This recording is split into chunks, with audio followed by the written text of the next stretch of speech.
we're going to go over the way it is, and the way we go, we get. I'm going to say.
Dorothy, you still there?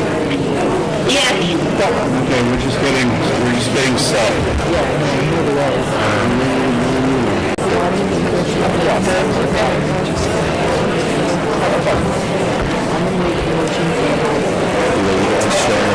Ready to go. Something to make audience what it looks like. See if I'm ready to vote.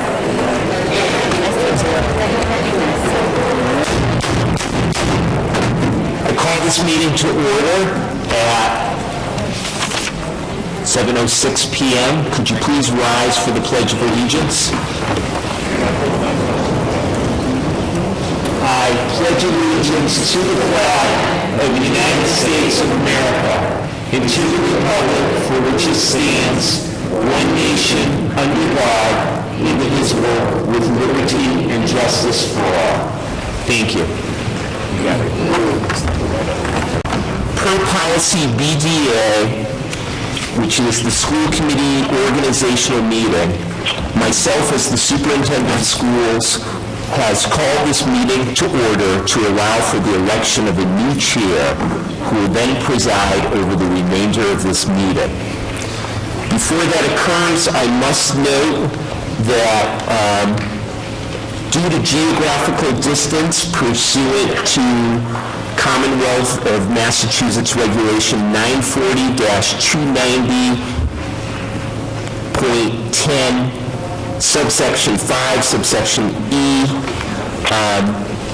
we have a member of the Regional School Committee, Dorothy Scally, who will be participating remotely in accordance with the procedure described. Chairing the meeting determines that one or more of the following factors makes the members' physical attendance unreasonably difficult, and the reasons could be personal illness, personal disability, emergence, military service, or geographical distance. In this case, it is geographical distance. Per the regulation, all votes that are taken this evening shall be taken by roll call. Are you present, Dorothy? Yes. Everybody, our new school committee member, Dorothy Scally.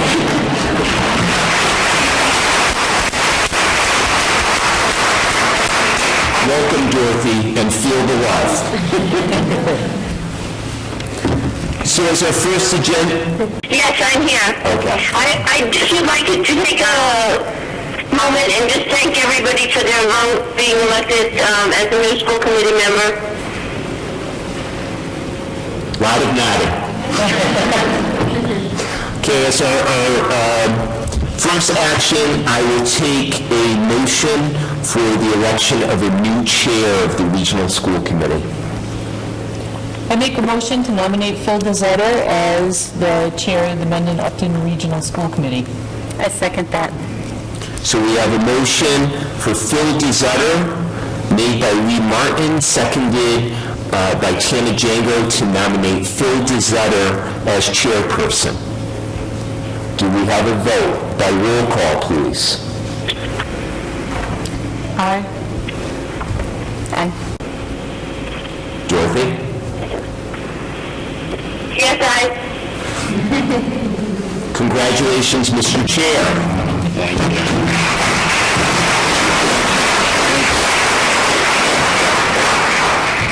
So thank you. So then the next step would be to actually elect the vice chair and the remaining positions inside of the school committee. So if I could get a motion for a nomination on vice chair. I make a motion to nominate Diane Duncan as vice chair of the school committee. Second that. Any discussion? All right, then a roll call vote. Tana Django, aye. Lee Martin, aye. Phil Dezetter, aye. Diane Duncan, aye. Hello? Dorothy, are you there? Aye. You okay? Yeah, aye. All right. Could I get a motion for the role of secretary for a nomination? Who would like to be secretary? I think we could, so we have some position at the time, so, I think it might be good, Dorothy, Dorothy or Tara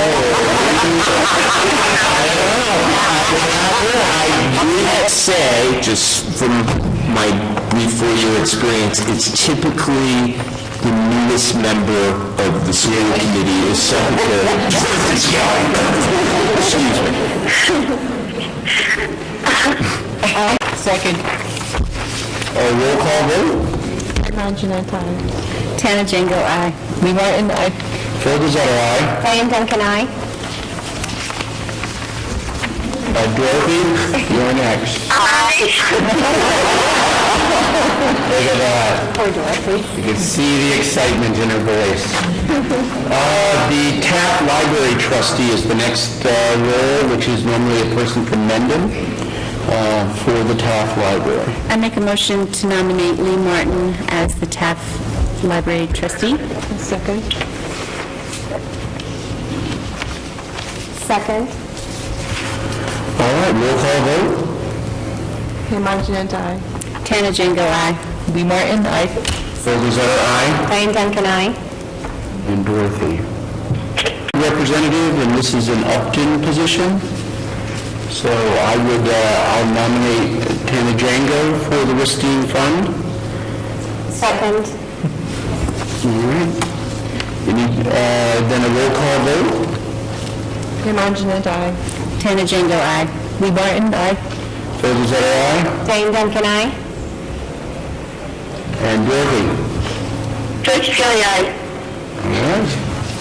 The next position is the assistant treasurer, and I know it's always best sometimes to have some people have continuity.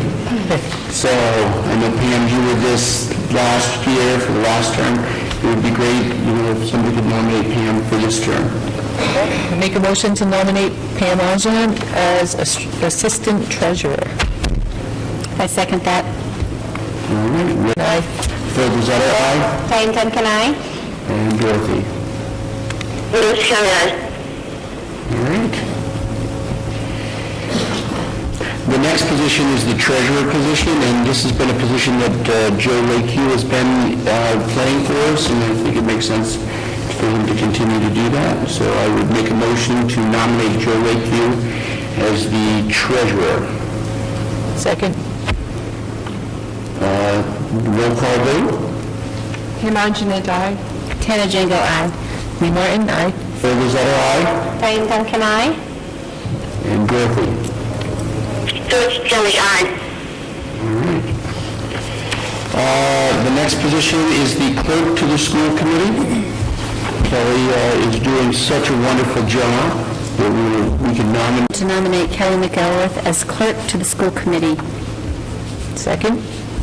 Roll call vote. Tana Jango, aye. Lee Martin, aye. Phil Desoto, aye. Diane Duncan, aye. And Dorothy. George Kelly, aye. All right, the last role that we have is the Blackstone Valley Educational Collaborative, and this is the role that Dr. Maruschek has played for us last year. We'll continue, I think the thought is that we will continue to do that, so if I could get a nomination for Dr. Maruschek to this role. I nominate Dr. Maruschek as the Blackstone Valley Educational Collaborative. Second. Roll call vote. Tana Jango, aye. Lee Martin, aye. Phil Desoto, aye. Diane Duncan, aye. So subcommittee appointments. So the school committee has put together a piece in terms of different people on different subcommittees. Maybe we could make a motion. I'm really if you want to make a motion for the different people on the different subcommittees. We could read it all as one motion. Okay, I'm happy to read it. Okay. Okay, I make a motion to appoint the following school committee members to specific subcommittees. In the budget subcommittee would be Phil Desoto, Tana Jango, and Lee Martin.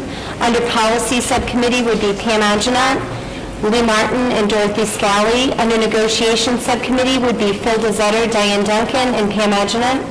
And under the superintendent's evaluation subcommittee would be Diane Duncan, Tana Jango, and Dorothy Scally. We need to discussion?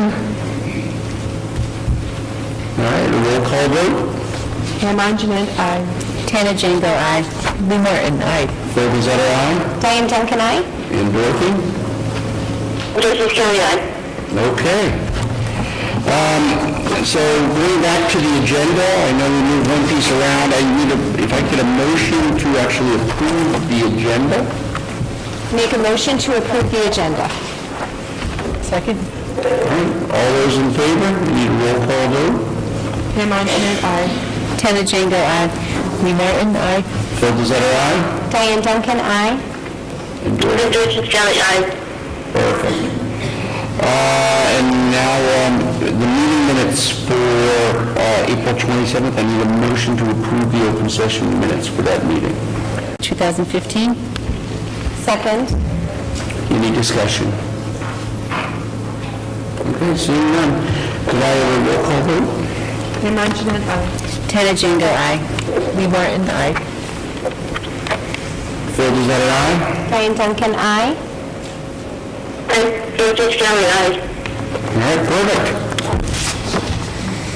So that brings us down to student representative comments. No, Chris was here. A new friend. Right there. Pays off.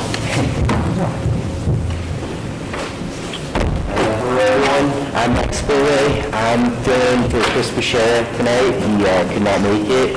I'm just talking about all things Nipmuc. So on May 15th, Nipmuc celebrated its prom event at which students enjoyed views of the Boston Harbor, the sights of the aquarium, and a night of live dancing. After the prom, students returned to Nipmuc for the after prom party. This year's theme was very appropriately Under the Sea. This is the 22nd annual after prom party. The event is completely supported by parents and local businesses and allows students to have a safe and fun night, including foods, games, a hypnotist, and even giveaways. On Tuesday of last week, Nipmuc held its annual Fine Arts Festival, in which more than 1,000 pieces of student artwork were on display. Senior Kristen Brown earned the Best of Show award for her portfolio. Seniors also welcomed the 7th grade students to the Fine Arts Festival to give them a tour. It's very nice to give our seniors the chance to act as mentors for our younger students. Last night we actually had Nipmuc celebrate its annual Pops concert, performing to a packed house in the Nipmuc gym. Mr. Harding and Mrs. Tremblay. Also, the students performed songs based on the theme of A Night at the Movies. Nipmuc STEM scholars also attended the Olin College of Engineering Scopes Summit on Tuesday, May 12th. The students were able to observe teams of Olin College seniors present their year-long corporate-sponsored engineering projects. Next, on Tuesday, Nipmuc honored the top 10% of its senior class at an awards banquet hosted by the Milford Area Chamber of Commerce. Class President Madison Lee introduced the students and shared their colleges of choice. Nipmuc will be welcoming schools from across the state to the school to highlight the first full year of one-to-one learning at the high school. Students, teachers, and administration will be providing information sessions, touring classrooms, and helping schools to answer their questions about the benefits of one-to-one learning. This year, a record number of Nipmuc students participated in advanced placement tests. More than 50% of our upperclassmen took part in Nipmuc's 16 AP classes, taking a total of 366 tests, some of which were actually sophomores. Today is the last day of school for the class of 2015. The class of 2015 does leave the school with a reputation for excellence. The class has the accomplishment of athlete, a junior ranking of marksman, leaders of the State Association of Student Councils, students who are fluent, bilingual members of the Spanish immersion program, volunteers who have given alone more than 2,500 hours of community service just this year, 43 members of the STEM Scholars Program, DECA participants who have established Nipmuc's program as one of the best in the state, representing at ICDC in Orlando, Florida. And 90% of the students of the senior class will be attending college next year. We wish our seniors luck as they get ready for tomorrow's senior trip, interfaith senior banquet, awards day, and graduation on Friday, May 29th.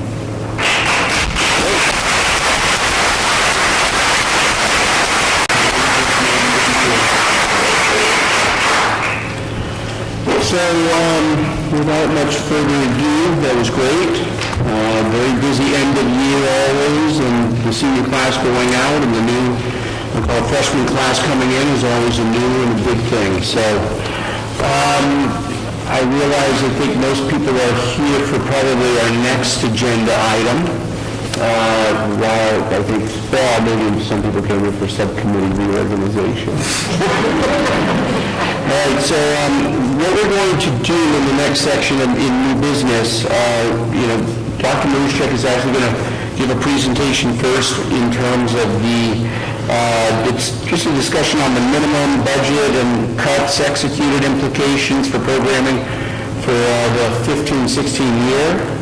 At that point, after that, we will start the process of the discussion around recertification.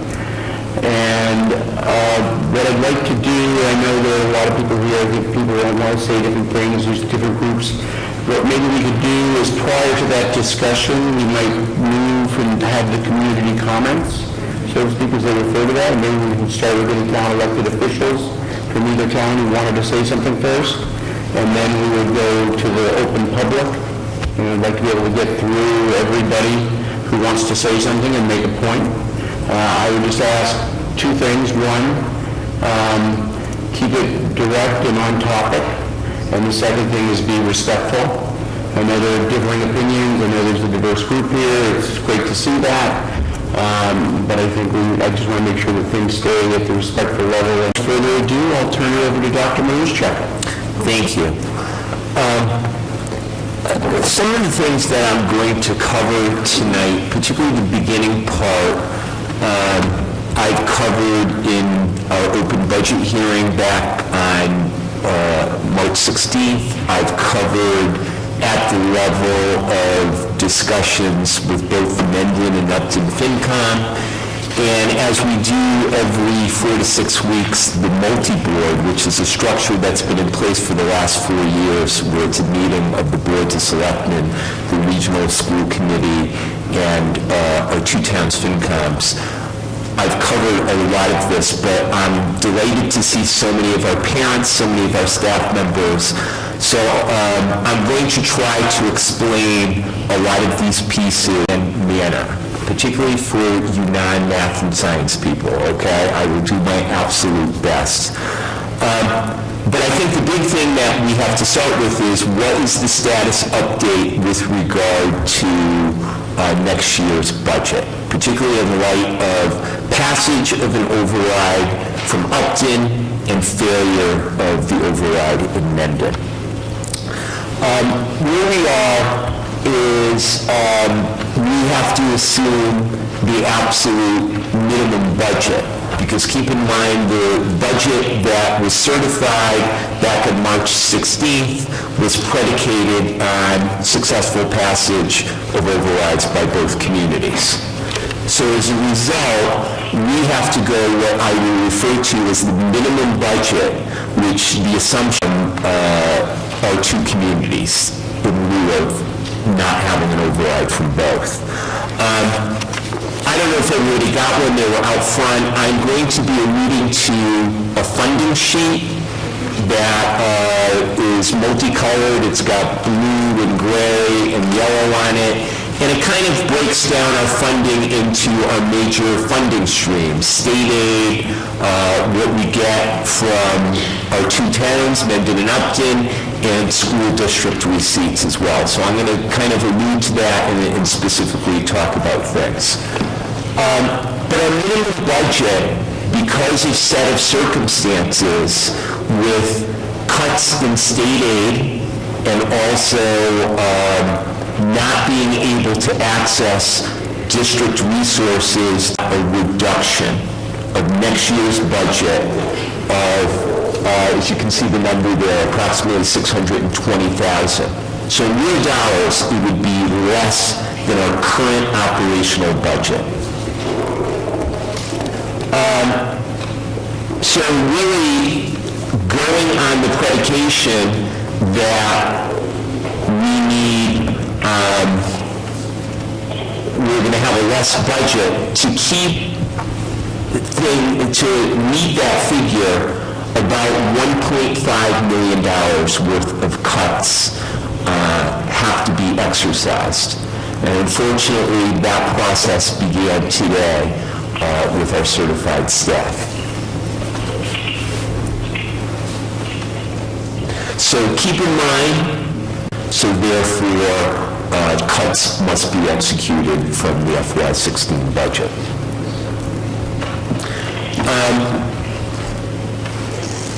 As you can see at the very top of this, it says Mendon-Upton Regional School District revenue necessary for proposed FY16 budget with Mendon contribution as a driver.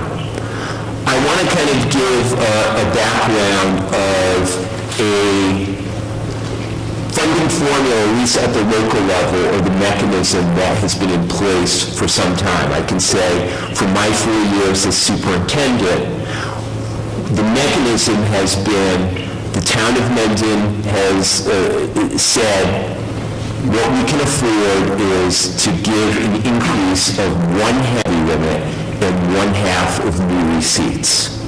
Okay? I can say typically, up until this current year, it's been in the ballpark of about $160,000 to $170,000 from the town of Mendon. This year, it's $204,000. So what happens then is Upton then has matched it proportionally. Okay, so there's a couple of tricky things, and what I ask all of you is to kind of stay with me in looking at this handout and looking at the slide that's above me. Okay, so when you look at two boxes there, and I want to focus your attention on the boxes that say Mendon and lines, minimum local contribution, transportation, fixed assets, and operational additional. Okay? Minimum local contribution is a number that's completely set by the state. Okay? They basically tell all 351 communities in the Commonwealth, based upon your aggregate wealth, this is the minimum that you need to contribute. The other ones, transportation, fixed assets, operational additional, okay, those speak to different line items. Okay, one of the key ones that you really have to know is operational additional represents previous overrides that have been passed by our two communities. Okay, it's funding that we give above the absolute. So as you can see, the minimum local contribution as dictated by the state for next school year, FY16, is $336,363 for Mendon, and for Upton, it's $271,599. Okay? If Mendon says, okay, we're going to give you the $204,000, which again represents half of the increase in the 2.5 levy and half of new receipts, it's $204,000, which does not meet the MLC, or the minimum local contribution. So if you look at the line that says operational additional and you follow it across, what do you notice? You notice Alfred and Jay Byer, our business manager, put together the budget. We've typically planned backwards from the Mendon number. As you can see, to make the 204 as the absolute minimum that can be contributed, you actually reduce from the operational additional, or you reduce your drawing from previous override monies to, on paper, make it fit. Okay, but the real dollars that you're actually getting is $204,599. additional, okay? If you look then and match up Upton, you see the total contribution from Upton is $13,875 additional. Now, you might be scratching your head and saying, and if you look at the percentage based upon our student population, it's roughly 56% of our kids come from Upton, and roughly 45% come from Mendon. By our regional agreement, the thing that dictates our finances, those other three lines, transportation, fixed assets, and operational additional, have to be in those proportions. They have to be in that 55-45 proportion. So whatever the operational additional number is, Upton has to be in that proportion, that 55 to 45. Good middle school math lesson here, by the way. I think I've been in and seen fractions and proportions in Mrs. Brigham's classroom. Okay? So, as a result, 75. Okay? This has been a trend. This is been a trend that has been building. I can speak for now, this being the fourth budget that I've put together as superintendent. This has been building. And to be very frank, as we're seeing right now, it's not sustainable, plain and simple. So, to give you perspective of where we've been, the blue line represents the minimum local contribution that the state dictates that we must have. It's kind of a shift in the funding formula, okay? Our two communities are 72 communities out of our 351. They should be contributing to education based upon aggregate wealth of the community. So as you can see, the blue bars represent how much the state is saying your increase should be a minimum local contribution. The green represents how much additional was actually contributed by the town of Mendon. So as you can see, under this minimum budget, the 4-year cumulative shortfall is about $406,000. Okay, so basically you can see what the delta is, or what the gap is, between what the state is saying as a minimum increase versus the actual. So here we override failure. And what we've done is we've projected, okay, what's going to actually happen? Continuing along with this local funding formula, what will happen with regard to what we can project out with a fairly good degree of certainty about the increases in minimum local contribution versus in red the operational additional or prior overrides to draw from. As you can see, what happens come FY18? Come FY18, there isn't that money to draw from. So as a result, the cuts continue at the school level, but it actually impacts the town level as well. So again, it's been driving the local funding, but what are the implications for Upton? So same type of thing where the blue represents what the state dictates as the minimum local contribution, and the black is the actual. The black is the actual. So you can see now a very dramatic gap right now as it stands for FY16. So as a result, the 4-year delta is now $453,000. As far as what the state is saying is you need to contribute as an absolute minimum versus the reality of the local funding. So again, a good problem. And again, Upton is in the same exact situation as Mendon, where if you continue around the same pattern of local funding, you see come FY18, there isn't the operational additional or the prior overrides to pull from to even meet the minimum local contribution. So, in conclusion, with this whole piece, our two communities are still below target share.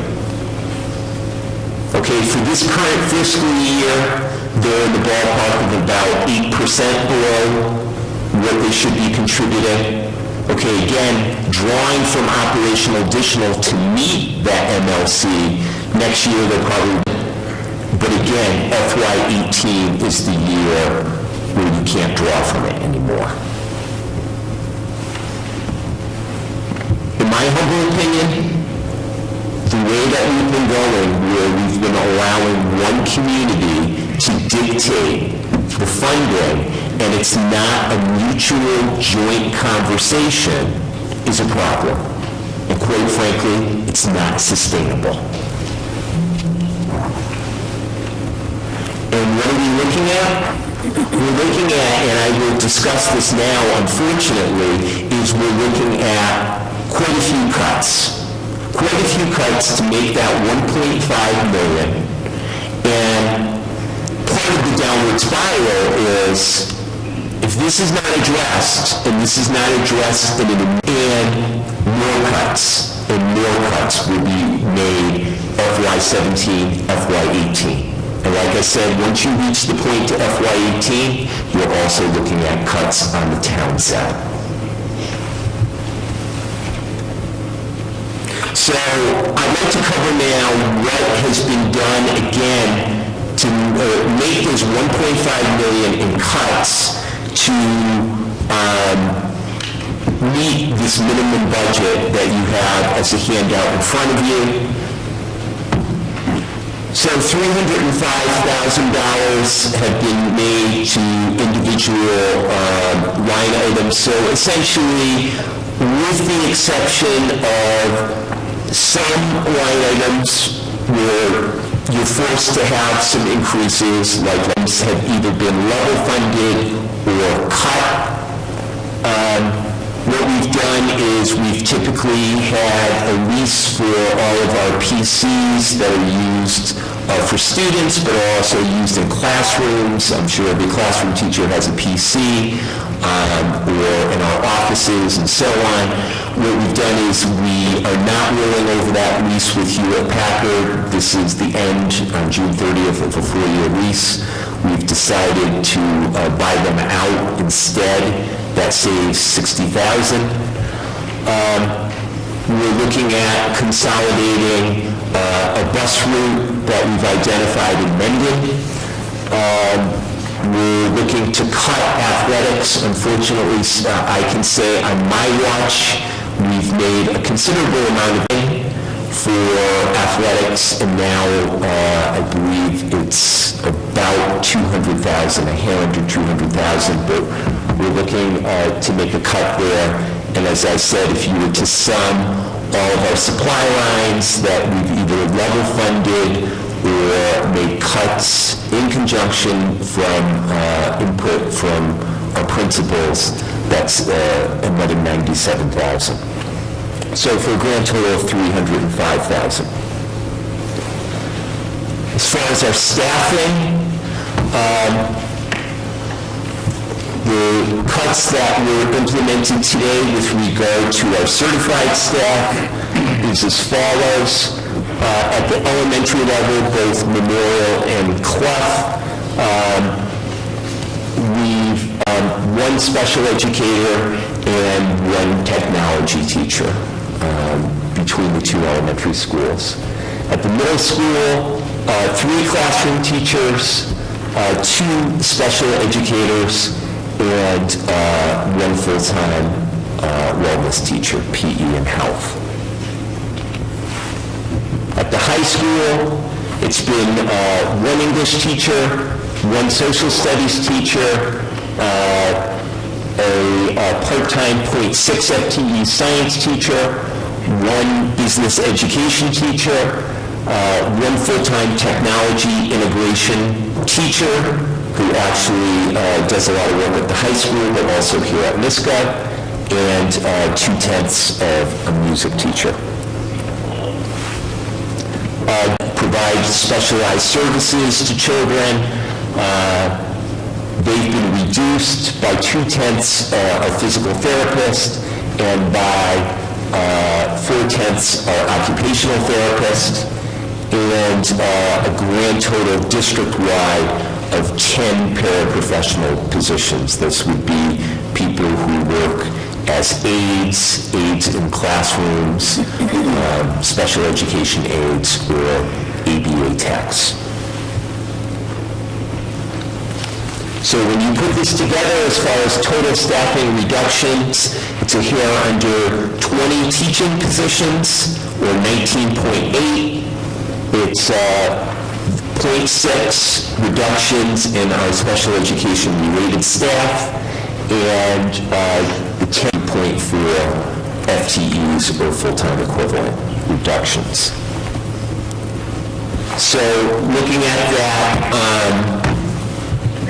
as far as how that sums, if you were to take the salaries of these positions, it totals a little more than $1.4 million. The health insurance savings is about $129,000. Something that is incredibly frustrating, but it's the reality.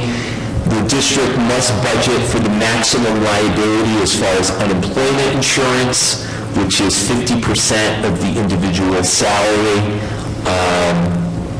for 30 weeks. So that sums to 300. Like I said, the line item reductions come out to be $305,000 for a grand total of about $1.5 million in total reductions to make the minimum budget work. So I'd like to talk about, and I'm sure a lot of folks here say, okay, those are the cuts. They have been or they will be executed. What is the sum total of that? I think first and foremost, you're talking about the class sizes. Do not be surprised if class sizes are on the magnitude of where they were back in 09 and 10. We will have grade levels at Clough, grade levels at here at NISCO. The cuts were implemented in the grade 5 to 6 range because that's where our smaller class sizes are. Unfortunately, grade 7 and grade 8 is still on the higher side. You will see lots of electives, particularly at the high school. Some of our elective areas obviously in business and in technology, but also some of the electives, and we have many electives in the core academic areas, things like history, where we have classes like 20th century history, and so on. Unfortunately, there'll be less choices in those areas. I think something needs to be said about the outstanding job that our paraprofessionals do.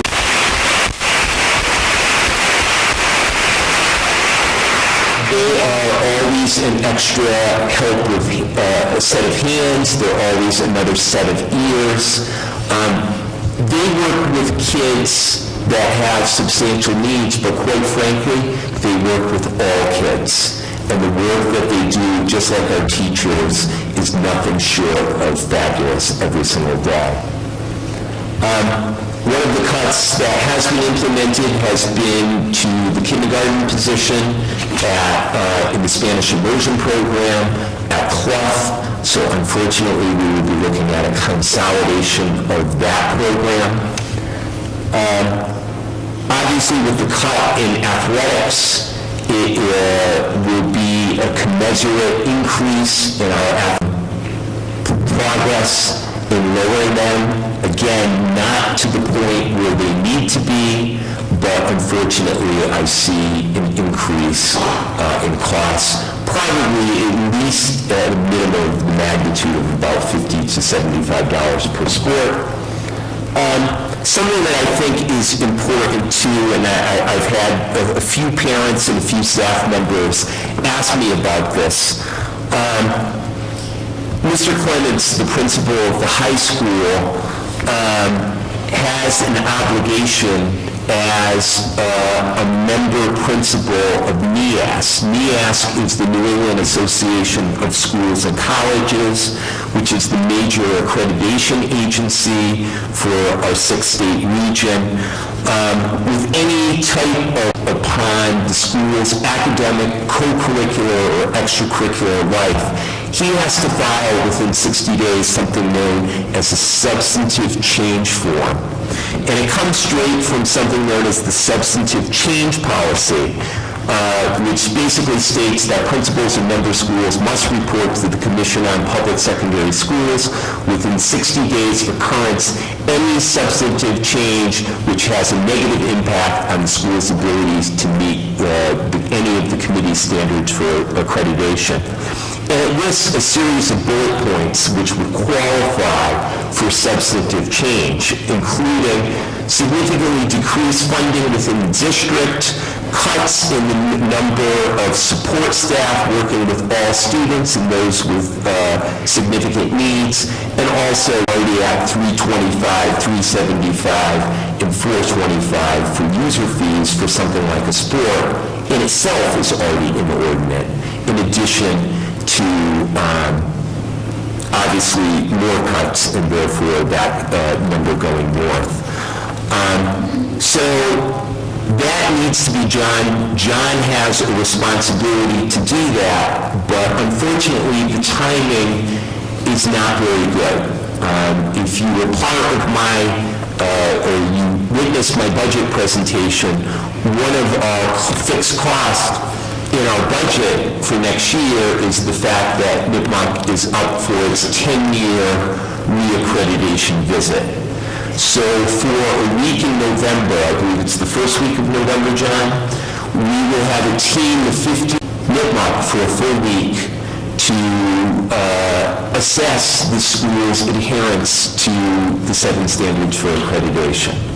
So it's unfortunate. I think John and Mary Ann Moran and the staff have done a remarkable job with the teachers, with preparing an exemplary self-study. However, we realize the substantive change form will be present. And as I said during my open budget hearing, and I've said in many budget presentations, I think at last count, I think I was up to 33. I really do need to get a life. That's my ride, in my humble opinion, represents regression. Significant regression for this district. It's not this district moving forward. It's the absolute antithesis of that. It's moving backwards. I will go back to this. The most successful organizations are mission-driven. And I go back to what has been crafted in the last 2 to 3 years as this district's mission statement. We had a committee, a core committee of 36 parents, teachers, administrators, community members, craft, in my opinion, an outstanding strategic plan forward. And at the very start of forward, we're pretty succinct. And note, I underlined 2 words, competitive advantage. Competitive advantage for our students, so they get the knowledge and the skills to be college and career ready, but also competitive advantage for our district, for our 2 communities being competitive with our neighboring communities. Very, very important. Unfortunately, again, what is happening right now is the antithesis of competitive advantage. I'll also go back to what our community told us. As I said during my budget presentation, we got a grand total, I believe it was 892 survey responses. 890, well, what do you want to see for this district moving forward? What are the key ideas, the key themes that came up time and again? I would welcome you. You can go to the library, get a hard copy. It's also right on our website. Page 15, most significant identified issues. There's 4 of them. 1, developing student skills for a changing world. Our initiatives speak to things like our kids need full-day universal kindergarten. We can't have, we're having one class of haves and one class of have-nots. Couldn't be a tuition-based program. We need to embrace technology that we live in. It's the skills that they need. Meeting the needs of all students. We've got students that come to us from all different backgrounds. Our population is getting more and more diverse in every sense of the word. We need to meet kids where they are, and our staff does an outstanding job doing that each and every single day. Third one, and that's something that'll never ever change, communication. What are we doing to improve communication with all of our stakeholders? In my humble opinion, I think we've made significant progress reaching out to our parents, reaching out to community members, using a variety of sites, from good old-fashioned phone and face-to-face meeting. That will always be a goal, always on my watch. And then last but not least, I think the heart of the matter, and unfortunately the sad place where we are tonight, recruiting and retaining excellent staff. That theme has come up time and again. I hear it from my staff members, but I hear it more from my staff. I mean more from our parents. Plain and simple. There's a picture there, and I generally don't single out people, but I'm going to do it tonight. Right in the corner there, here tonight, wearing the pretty yellow top, I've had the opportunity and the pleasure of being in Tara's classroom probably three or four times this school year. I've talked to Clough parents who completely unsolicited have told me what such a huge difference Tara has made in the lives of their kids. Here's something. Tara's not going to be with us next year. Tara is leaving Clough because she has to. Tara came to us from California as an experienced teacher, and Principal Jan Gallagher called me literally 30 seconds after Tara walked out of her office. Found a remarkable educator.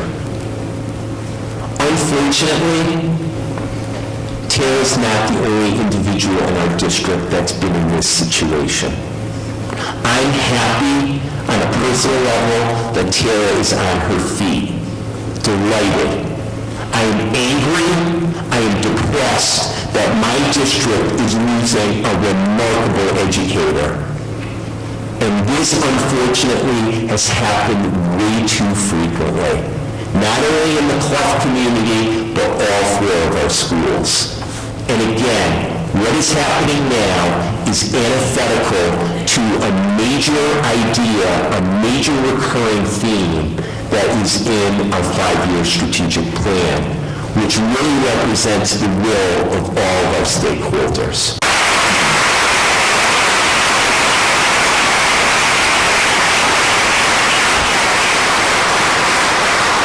So, with that said, I've had people ask me, gee, Joe, is it really worth it? I mean, just go with the budget, knock it down, do what you need to do. I mean, really, a strategic plan, is it really that important to people? I feel very passionately that when I was lucky enough to be hired here a little more than 4 years ago, the school committee that hired me to come into a district and to make some positive change, to work with our staff, to work with our parents, and most importantly, to work with our children to make it one since July 1st, 2011. The school committee that hired me did not hire a custodial superintendent. And by custodial superintendent, I mean a superintendent that just kind of goes along to get along, just makes sure that the management of the things of the district is going smoothly. I have too many stakeholders that need me. The most important one are our kids, our staff, and our parents. So yes, the vision, the mission of the strategic plan are extremely important. It's not my strategic plan, it's our strategic plan. It's the will of all of our stakeholders in this community. Passionate plea in your consideration of the recertification of this budget. Thank you.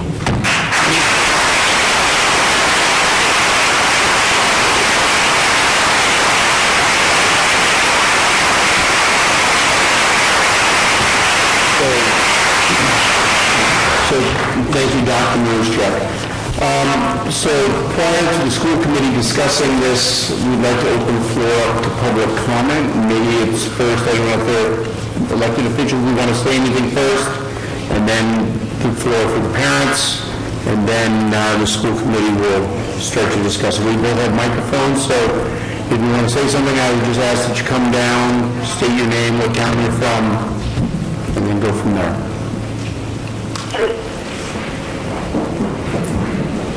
Start with the exact same.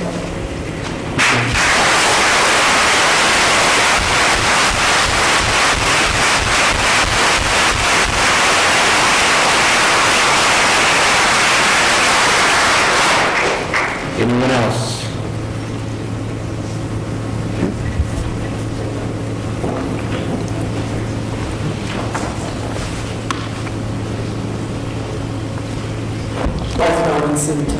I usually find myself on this side of the microphone, most of the ways interrupted. I would also encourage you to do the same. It's a hard decision, I'm sure, but I think this is kind of a watershed moment as I see it for the two towns. We've been going along for more years than Joe and I have been here with what towns make a decision that the district's really either going to go forward or we're not going to go forward. We just went through this process, as Mendon has. We made very difficult possible decisions if our override didn't pass. And it was hard because, as I said to my staff, we're not going to pit ourselves against the school. It's really important for a community to be town and schools. Not one is not one more important than the other. And if we have to make reductions for the good of the whole community, we're going to do that. That's what the selectmen want us to do. We're going to make that happen. And we might go backwards a little bit, but it's going to, slowly we're going to try and all go forward together.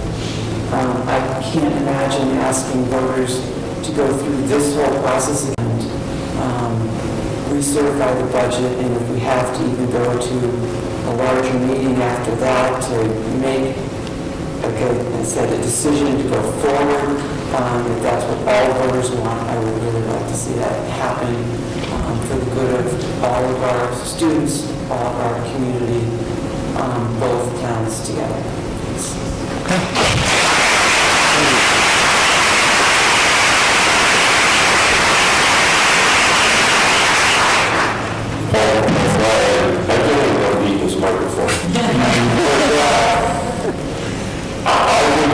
Just add this, that we've gone through these budget processes that went through many. And the school committee says, we need this number, we need this work. So they really didn't need that work. I think it's important that this committee stick with that same number and not blow out. Because if you blow out, to me, you're losing a lot of credibility everywhere. If this is the number, it has to be the number, stay with it. Don't change it.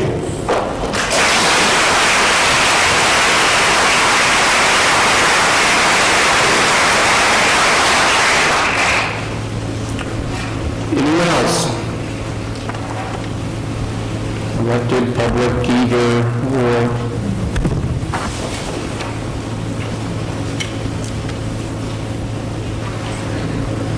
Hi, Heather Mendon-Upton. I'll just be really brief because I think that I had sent a letter to each of the school committee members, and I just wanted to ask if you'd had a chance to read those letters, and if you could maybe let us know if you've received any other correspondence from the community. Yes and yes, for me. I think I could speak for a lot of people on the committee. I think we've received a lot of correspondence from both communities, not only in the form of letters, but in the form of phone calls, and in the form of, I would just say, getting stopped on the street. So.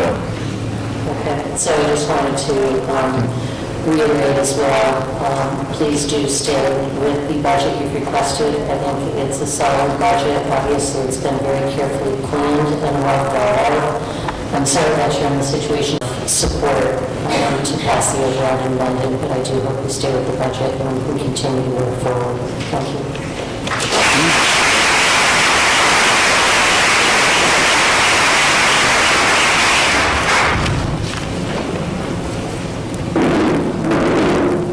Elizabeth Upton.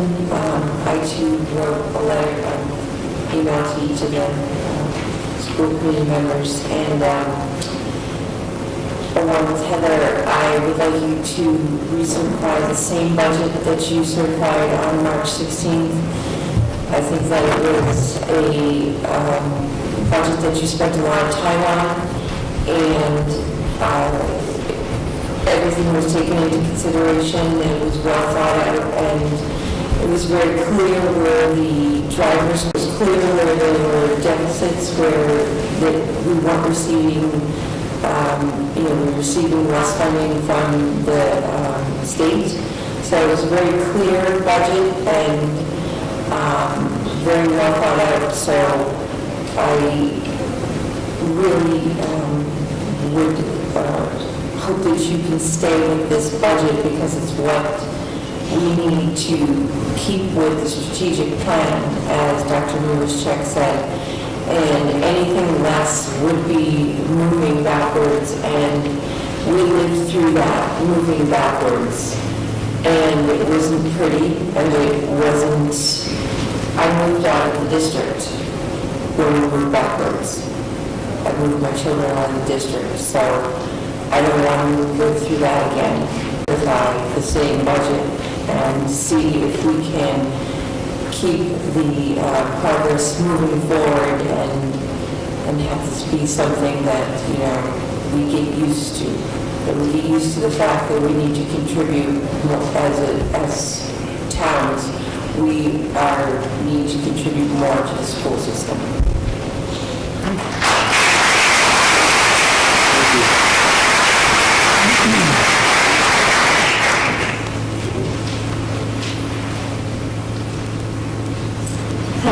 Nicholson, London, and I've been doing a lot of soul searching over these last few weeks. Because sadly, in London, we were not able to pass the teachers in this school. Some of my kids think it really does. And so, I want to say this to the people in London. I know we've gone through this in 2010 to 2011, and the path that we took is we went to a second year. And the no came out really loud and said, no means no. But when I add up the votes of both towns, this thing would have passed collectively. So my soul searching has been, I don't know where the hell people were on voting day, okay, in Mendon, because we had a very, very low turnout on both sides, quite frankly. And I would hope Selectmen accountable, and I think I'm accountable in Mendon, to move forward and try to come up with a solution to fund this full budget.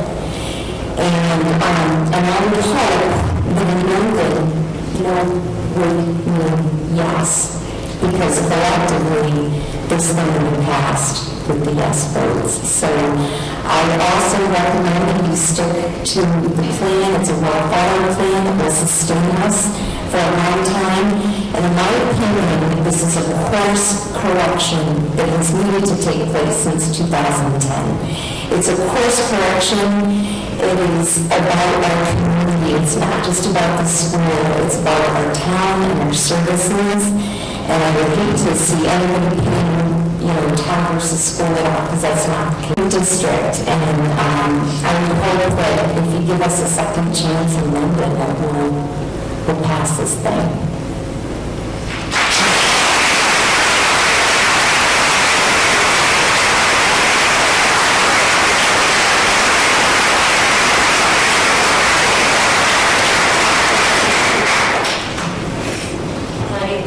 Mendon-Upton.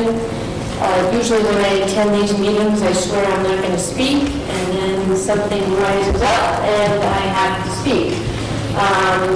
And I feel bad for Kathleen, really. She worked very hard as part of our committee. And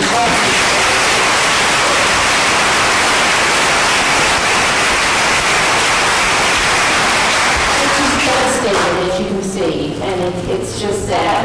Listed all of the cuts that are going to be made to my child's school as well as everyone in this room.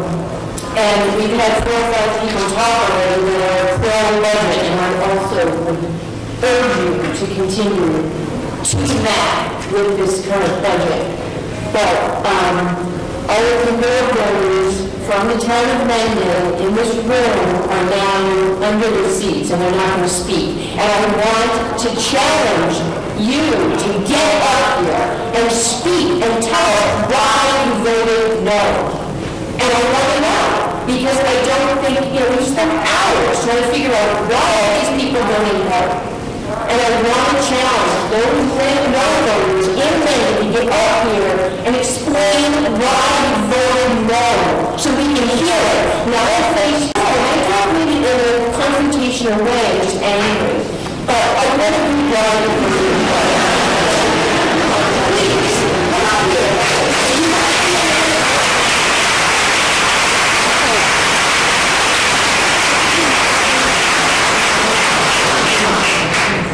I'm amazing from Upton, and I'm not a big talker, but I would ask you to recertify the same budget and give our children a chance to compete with the rest of the world. Thank you.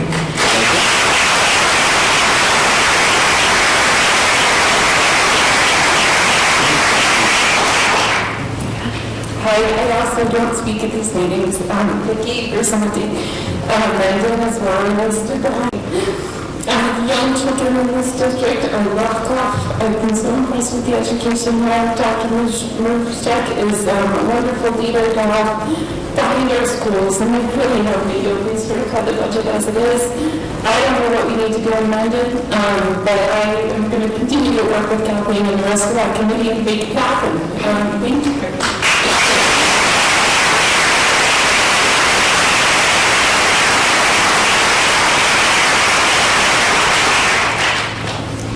Anybody else? All right, so with that, I'm going to open the floor to the school committee members to make any statements or any discussion they wish to have around the number. I'm happy also to read it off if you'd like. Check, I think you gave a great presentation. I think you outlined a number of different items that are there. I think you showed the impact that's there. I think there's a lot of pieces. Speaking from the Upton side, I know that I've been inundated with calls from elected officials, from parents, from other people that actually don't have kids in the program, whose kids are out of the program, to continue forward with this number and basically give Dr. Check as well as the school the tools they need to continue forward. The number is the number. We've gone through this number with a fine-tooth comb. I think it's very transparent. The pieces are there. I will tell you that my view is that we need to recertify the number that we've had, that we certified it before.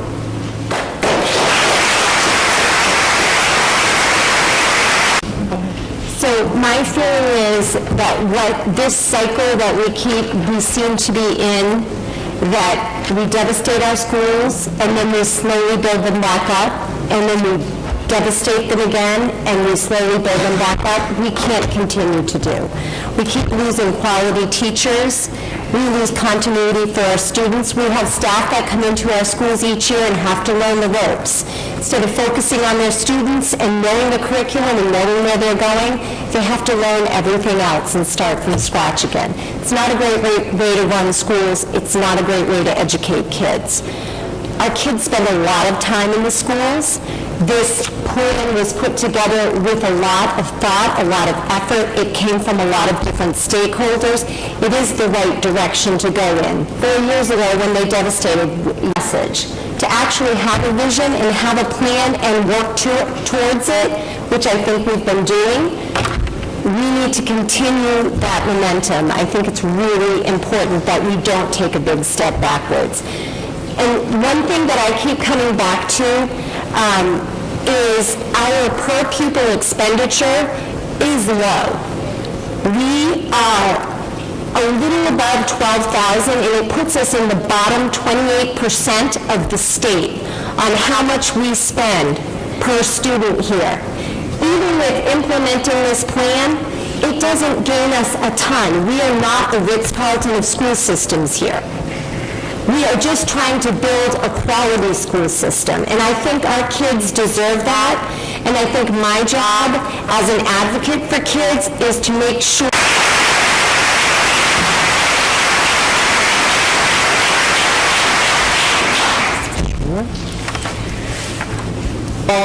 in my personal opinion, I really feel that the budget that we certified back on March 16th is what should be implemented. Reduction of this budget would really mean taking away some of the important gains that we have made. As adults, we get second chances. We get another chance to vote. We get another fiscal cycle. Those incoming kindergartners don't get another chance at kindergarten. Those special needs children who lose aids and support that they need don't get another chance. So it's my position that, we need to do what's right here. We need to see this through.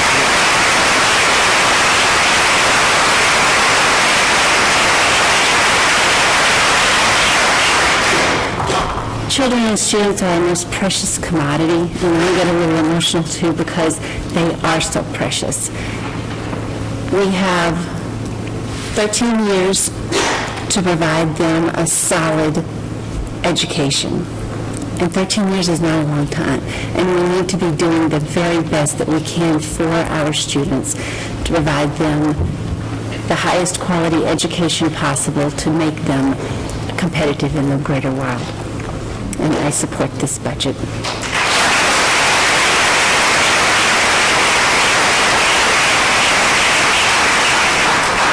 I'd like to say that by supporting the schools,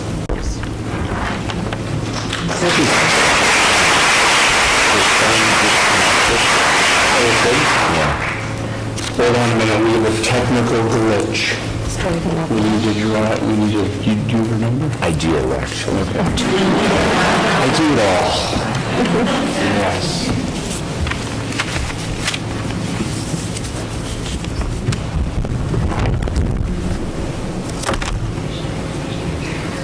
While you're doing that, can I add something? Sure. Okay, so another, We haven't cut it off, we just saved some money. so I'd like to add something kind of onto the statement that I just made, that we're not the Ritz-Carlton of school systems. So our per pupil expenditure is very low. However, I think what our teachers and our administrators high, that makes me that much angrier that Tower Barrows is leaving, and another set of other teachers, great teachers, that we're losing. These are the ones that are doing such a great job and are so dedicated. And it frustrates me when people who don't step foot into schools to tell you what you need and don't need. I think that administrators in this town, or in our district, in our towns, as well as the teachers, know what our kids need. And I actually have the opportunity to be in the schools, and I am so grateful for that opportunity, because I can see the work that our teachers are doing. I can see their struggles because they don't have enough resources, but I can also see them putting in of a teacher that emails me at 11 o'clock at night to help me with an issue with my student, with my child. And I don't think that can be dismissed, because these teachers are real people. They're the ones who are leaving our district, and it's killing me to watch this happen and watch the quality slip away, especially when they're providing a whole heck of a lot more quality than the money that we give them.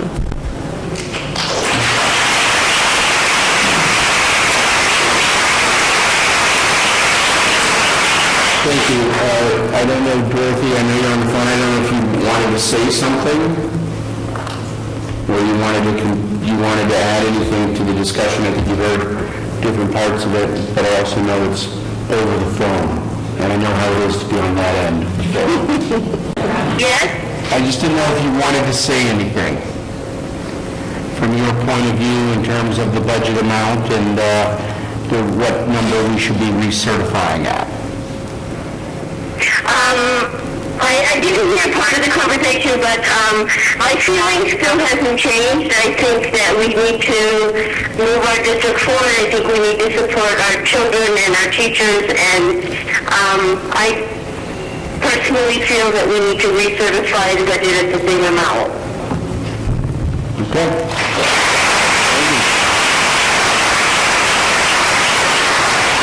So I think I speak for the committee now in terms of listening to the comments and the pieces that are there, that, I think we're in agreement, and we're going to look to then have a roll call vote on certified on March 16th. Unless I hear any other discussion or comments in regards to that? No? So I got to go through a lot of motions here. Do I need them to make a motion? Somebody else has to make the Okay. Yeah. All right. Do you want to make a motion? You can second it, or we'll go through that? All right. Go ahead. Bear with me with the numbers. That's okay. I make a motion to set the operational budget for the Mendon-Upton Regional School District for the 2015-16 school year at $31,838,981. Second. We had some discussion already. Roll call vote, please. Anjanette, aye. Tana Jango, aye. Lee Martin, aye. Bill Zeta, aye. Diane Duncan, aye.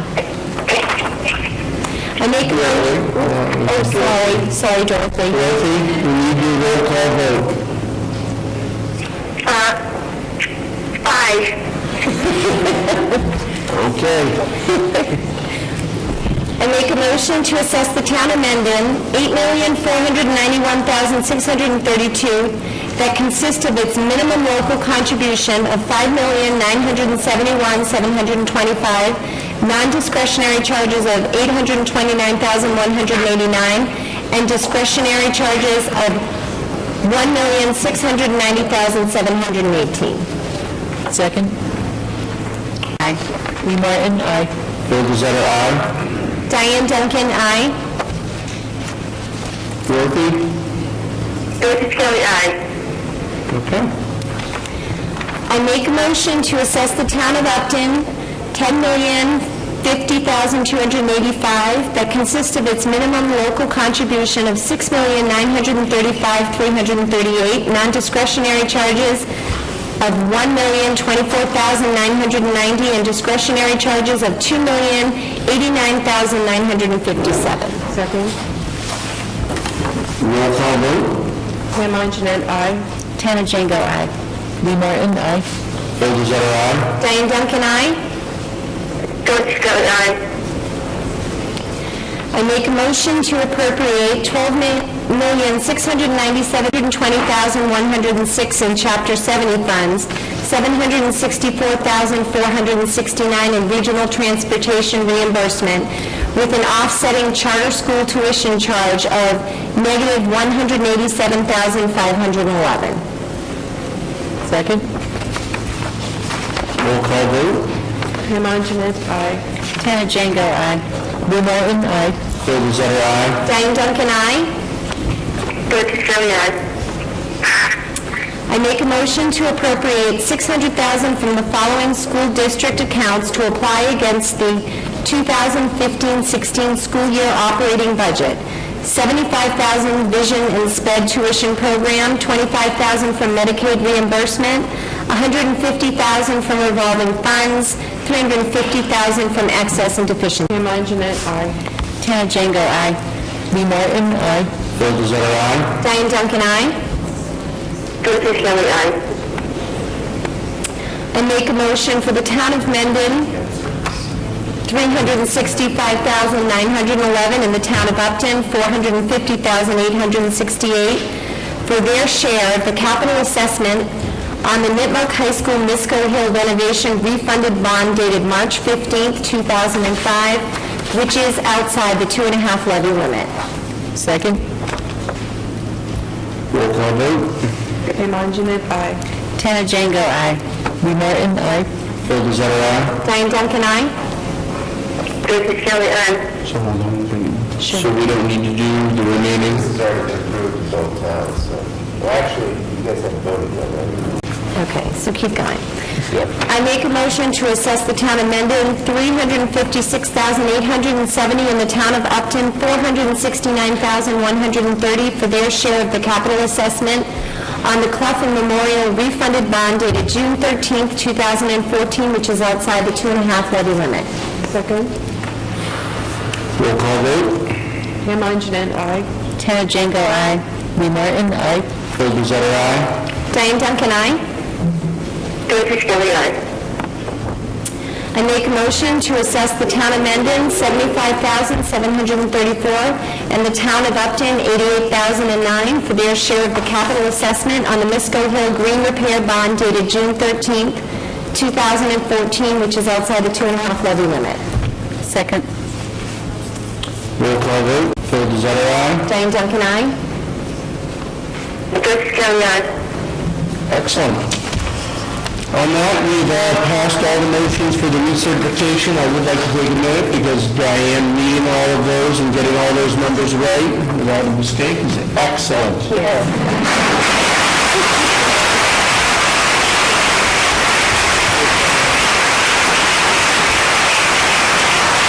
I know the other point I'm going to make is I know that the topic of the multi-board meeting of next week will actually be the path, I'll call it the path or forward, across the two different towns and what they're going to be doing. So those of you that are interested, I'd ask for you to attend, okay? Because it will be a very collaborative discussion.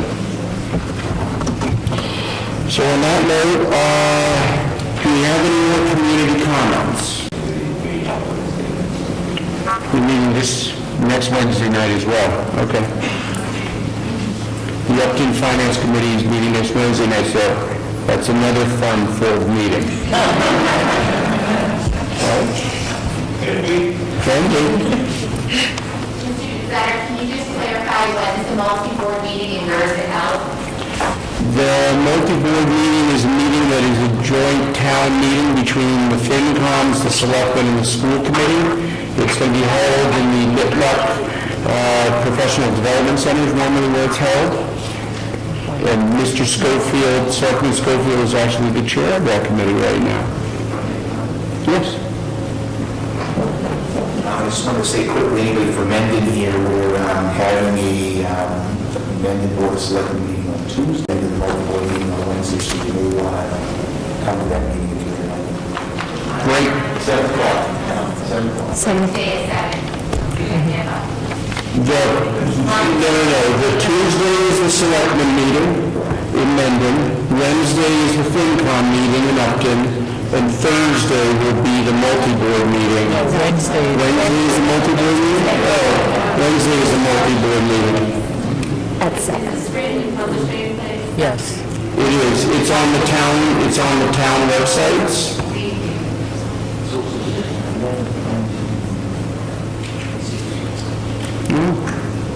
You might have to move the dates around. There's never a perfect date. So, anything else?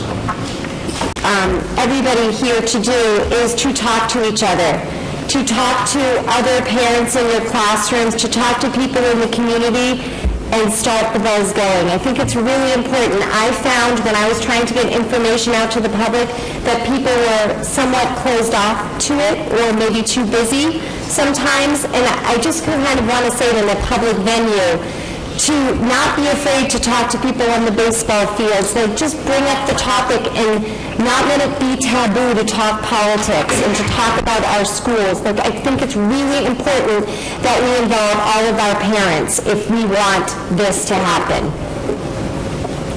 Yes. I have been reading about this and following all the discussion. For me, it would be really helpful to know what happened next. And I understand some description of the process moving forward now that we have a new budget, a new recertified budget. So what comes next? So what comes next? What comes next is that the budgets that we've just read off have been recertified. We'll get a portion, then actually the numbers will be delivered formally, I'll call them, to the FinCom and the Selectmen group of both towns, where they will then hold meetings to determine how they will move forward in the financing of it. Meeting is June 4th, Thursday night, June 4th. And at that point, we will act on financial articles, all financial articles, because none were addressed at the initial meeting. Okay. Did people hear that in the last town meeting? Will now be addressed based on the outcome of the vote in those pieces. In regards to Mendon, there will be a selectmen meeting next week where they will discuss the path forward, whether it will be their choice with the FinCom to decide are they going to put another override vote out there, are they going to fund it from existing funds, whatever they're going to do will be discussed in that meeting. Rich Schofield, Mendon again. If anybody wants to see a graphical representation of the options, it's actually a fairly complex series of if-thens, and Joe has been giving me grief about the complexity of my flow chart. It's the easiest way to see it. So if you go to my Mendon Selectmen page, you'll see a one-page that shows you exactly where we're at now. If they can call from anybody, anytime, in school. Okay?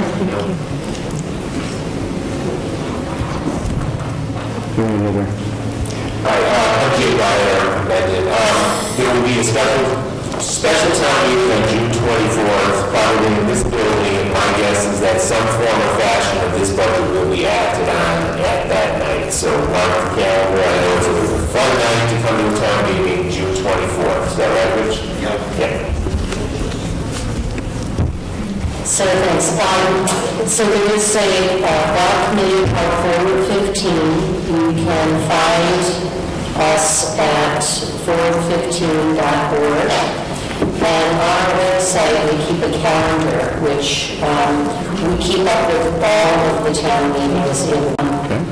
We are also willing to, are interested in having people participate. We share information, we communicate what's going on with the town meeting process. So please go to 415 and log on, sign up, and give us your information. We'll share everything with you that we can. So the last thing I would add is, building off of what Selectman Schofield said, if you're hearing people talk about things that may not be exactly right and you don't think are right, I would encourage you to tell them or encourage them to reach out to their elected officials, whether school committee members, FinCom members, selectmen, so that they can make sure they get their hands on the right information. There is a lot of information. It can be complex down and getting the right information out there to the people so they can make an informed decision. Okay? Yes? Can I ask one question? Sure. My question is, I hear people comparing other school systems to this school system, and my question is about retiree benefits for the teachers and the people running the schools, and we carry those in the school budget, as I understand. In other towns, we carry the general budget. So we're comparing the school budget of Millis, for example, to Mendon. The numbers are very different. Is that accurate? Yeah, the big comparison that is made is in most school districts, and you use Millis as an example. As a matter of fact, at last night's Nipmuc concert, I had a Milford. He never has to worry about things like healthcare insurance costs because it's picked up by the town side. As an autonomous unit, as a regional school district, we encumber those costs. Because they have to be apportioned by the population of the kids in the two towns. Correct. Thank you. Yes. Curiosity, there's all the costs that we put out there. What happens with that now? Well, with regard to our professional staff, by state law, those cuts have to be executed by June 1st. So essentially, the only way that those cuts can be rescinded is if something other than the minimal budget.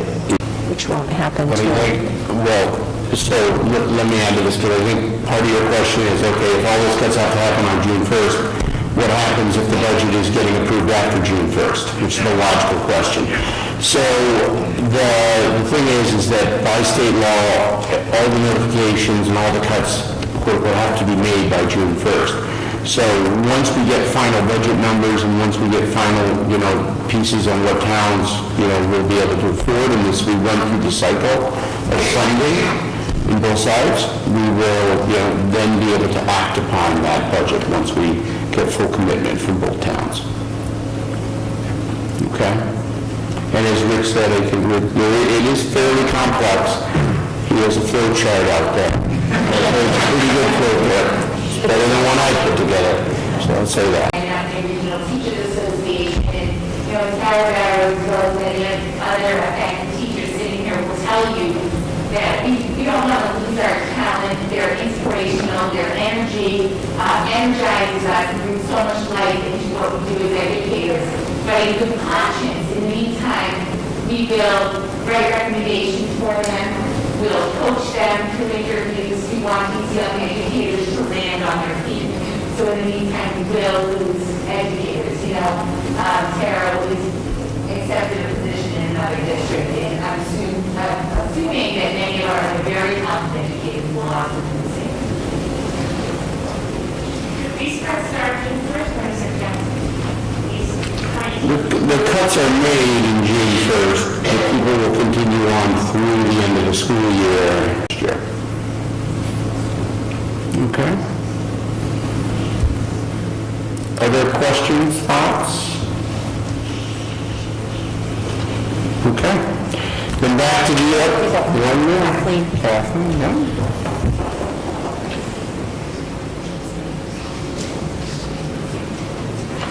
Kathleen Mendon-Upton. I just want to tag on to what Heather said earlier. If you're upset about what's happening, you need to get involved. We need more volunteers. If we go to the next level and we do need to do another override, we need help to educate, to collect information, to understand what's going on. She mentioned going to 415.org. please do that and sign up, but please get involved. We need more than just to sign up and for people to have people to help. This isn't going to pass. So please do more than just sign up or attend a meeting or two. Please contact us and figure out what you can really do to make a difference.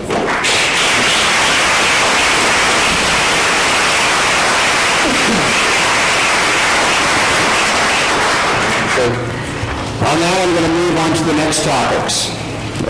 Do we have any correspondence? I don't think so. No? Do we have any other matters not anticipated within the 48 hours of the posted meeting? Thank you for coming. All right, I shouldn't tell you as an affront that people are leaving. It's all good. They can't do the important part. We're going to do the school choice projections for the 15-16 year, as well as the FY14 audit report from the financial perspective, as well as the curriculum mapping process on June 8th. So I hope to see you all back then. All right? All right. Thank you very much. Could I have a motion to adjourn the meeting? Motion to adjourn? Second. All those in favor? Roll call vote. Tana Jango, aye. We Martin, aye. All those that are aye. Diane Duncan, aye. Dorothy? Stanley,